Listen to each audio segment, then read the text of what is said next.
Karachi water and sewerage board میں labour front کے general secretary Abdul Qayyum نے کہا ہے کہ لیبر فرنٹ محنت کشوں کے حقوق کے لیے مستقل جدوجہد میں مصروف ہے اور اس سلسلے میں ایم ڈی واٹر بورڈ سے بھی متعدد بار ملاقاتیں کر کے مسائل کے حل کی یقین دہانی حاصل کر چکی ہے۔ تاہم یہی وجہ ہے کہ لوگ اب لیبر فرنٹ میں شمولیت اختیار کرتے جا رہے ہیں کیونکہ ان کو پتا ہے کہ لیبر فرنٹ ہی ان کے مسائل کا حل ہے، جبکہ مختلف ملازمین کی لیبر فرنٹ میں شمولیت کے موقع پر general secretary labour front Abdul Qayyum نے خطاب کرتے ہوئے کیا کہا، سنیے انہی کی زبانی۔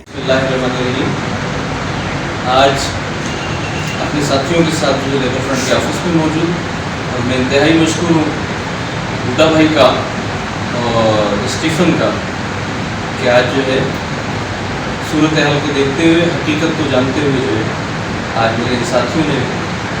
فیصلہ کیا ہے کہ ہم لیبر فرنٹ میں چلیں گے، لیبر فرنٹ میں دوبارہ جو ہے شامل ہو رہے ہیں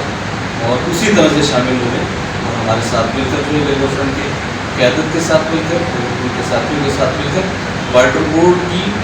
بہتری اور مزدور کی خوشحالی کے لیے انشاءاللہ ایک ساتھی کام کریں گے۔ میں چاہوں گا کہ بھٹا بھائی جو ہے منہ سے بات کریں۔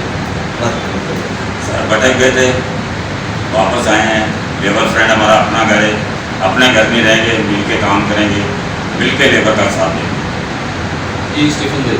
میں بھی پورا اعلان کرتا ہوں نائب کے ساتھ کہ میں لیبر فرنٹ کا ساتھی تھا اور لیبر فرنٹ کے ساتھ چلوں گا اور لیبر کے لیے کام کرنا ہے، مزدور کے لیے کام کرنا ہے اور الحمد للہ واٹر بورڈ کے اندر جو بھی مسئلے چل رہے ہیں ان کے پوری توجہ دیں گے اور کام کر کے ساتھ چلیں اور لیبر فرنٹ کے ساتھ لیبر فرنٹ سے بہت شکریہ دونوں ساتھیوں کا اور انشاءاللہ خلوص کے ساتھ انشاءاللہ جو ہے واٹر بورڈ کی محنت کے شروع جو ہے خدمت کریں گے اور مل کر جو ہے لیبر فرنٹ کو مضبوط سے مضبوط تر بنائیں گے اور انشاءاللہ آنے والے الیکشن میں کامیابی کی طرف جائیں گے انشاءاللہ سی بی اے میں۔ بہت شکریہ، السلام علیکم ورحمۃ اللہ۔ Labour front Karachi water and sewerage board میں یقیناً آج لوگ شمولیت اختیار کر رہے ہیں، اس لیے کہ ملازمین کے مسائل بڑھتے جا رہے ہیں اور وہ یونینز کی طرف دیکھ رہے ہیں۔ عزیز عارف، KBS بلدیاتی نیوز، کراچی۔